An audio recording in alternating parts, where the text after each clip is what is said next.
Good evening. North Battleford RCMP had a busy weekend dealing with several impaired drivers. 6 people were arrested and charged for impaired driving. On Saturday at 7:30 a.m., RCMP responded to a complaint of an impaired driver on 100th Street. A 29-year-old female from the Loon Lake area was arrested and taken for breath samples. At 9 a.m., a 22-year-old male from Lloydminster was arrested. He was charged with impaired care and control of a motor vehicle and blood alcohol concentration over 80 milligrams and possession of a controlled substance.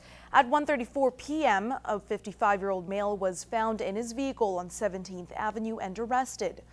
Today at 1:30 a.m., a check stop was in place on Highway 16 East. A 38-year-old male was arrested and taken for breath samples. A check stop was also in place on Battleford Road when 2 more impaired drivers were located and arrested, including a 25-year-old female from North Battleford and a 21-year-old male from the Cut Knife area. All 6 drivers are being charged with impaired operation of a motor vehicle and blood alcohol concentration over 80 milligrams. All 6 of the accused persons were later released for a court date in North Battleford. The North Battleford Detachment are also asking for the public's help in identifying a vehicle involved in a hit and run on Saturday. The suspect vehicle hit a parked truck and moved it forward about 5 feet.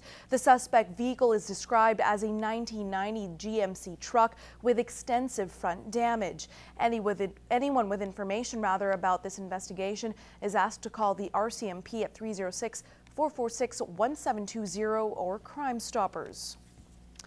As of this morning, Superstore employees in Lloydminster have left the job to join the Alberta-wide strike against parent company Loblaws. They join 8,500 other picketers as their union continues to negotiate over cuts in part-time worker hours. Bart Pediasic reports. I enjoy my job. I enjoy the people I work with. I enjoy the customers that come in. I've got my own customers that come to see me all the time. They make sure they come to my till when they come in. Kathy Wildeman has been working at the Lloydminster grocery store for the last 2 decades. She says the strike is affecting her personally, and she's disappointed the company would let the situation go on this long. They want to cut my hours. They don't want to pay me a higher wage because I am at the top rate.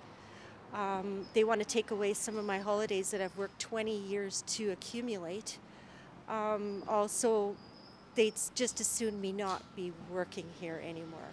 Now Wildeman and her fellow workers are spending their time outside the grocery store, telling their story to those who will listen. Even better customer service. Just came to do some shopping and was influenced greatly by the workers of Superstore not to shop here today. I don't think it's fair that because of what wages are in this town in particular, that big box stores can take advantage of their employees and not give them the benefits or not give them the wages that other businesses can give. Both the grocery store and the liquor store have joined the 27 other locations in Alberta.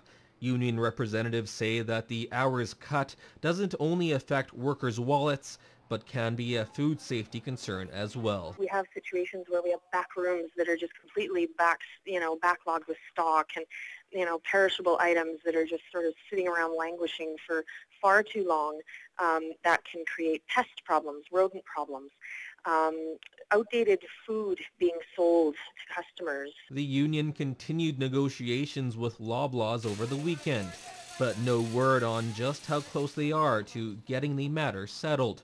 In the meantime, Wildeman will continue the strike and hopes for a speedy resolution. I'm hoping that we get the proper wages for everyone that we have coming to us.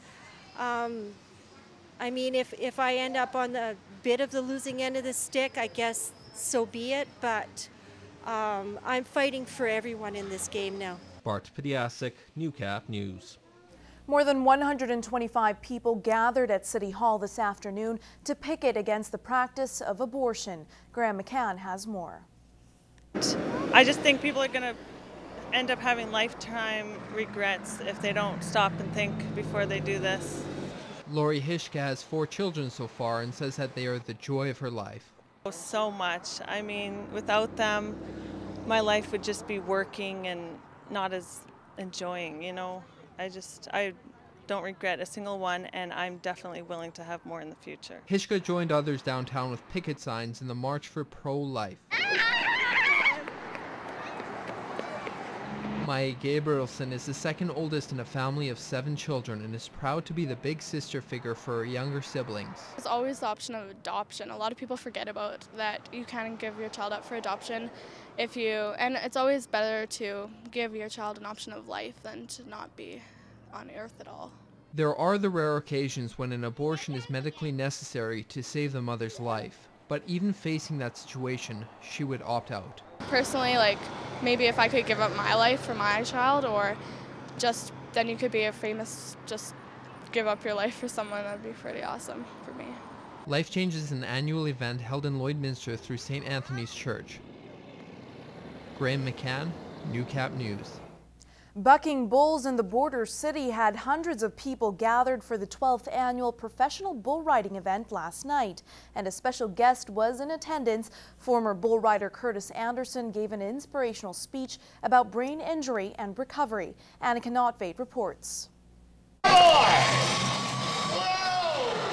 It was a pivotal night for bull riders across the province. It's also the last event of the year, so it's a huge event for the bull riders because it's their last opportunity to win money and points towards the Canadian PBR finals and also the PBR World Finals. That's why you see quite a few international guys here. They want to get to Las Vegas and have a crack at that $1 million. The 30 riders were competing for a $4,500 prize, and competition was tight.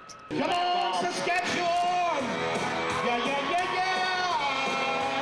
Justin Lloyd came through with the win. After 2 months off from recovering from a lower body injury, he says it wasn't easy. It was a little bit nerve-wracking in the chute there. I was just trying to get him right and make sure I had a good shot on him. Out there I felt really good, and the bull just kept going well. And this sport is known to be more than nerve-wracking. John Wayne said courage is being scared to death and saddling up anyways. Curtis Anderson suffered brain injury from bull riding more than 10 years ago and spent 3 weeks in a coma. Through therapy, he had to learn to walk and talk again, and now he speaks about the importance of safety. Well, I hope just people are more aware of brain injury and how serious a concussion can be, and just number one, everyone start wearing helmets. When I had my accident, there was only one guy wearing a helmet. Now there's probably close to 60% of the guys wearing helmets, so it's going to be hopefully one day where there's 100% of the guys are wearing helmets. And organizers say the trend with helmets is growing. I think pretty soon you're going to see helmets mandatory. The vest has been mandatory for 15 years approximately now. All the junior programs from high school rodeo to junior bull riding to junior rodeo, it's mandatory to wear a helmet. And the next step for these riders is Saskatoon for the Canadian finals. Annika Notveit, Newcap News.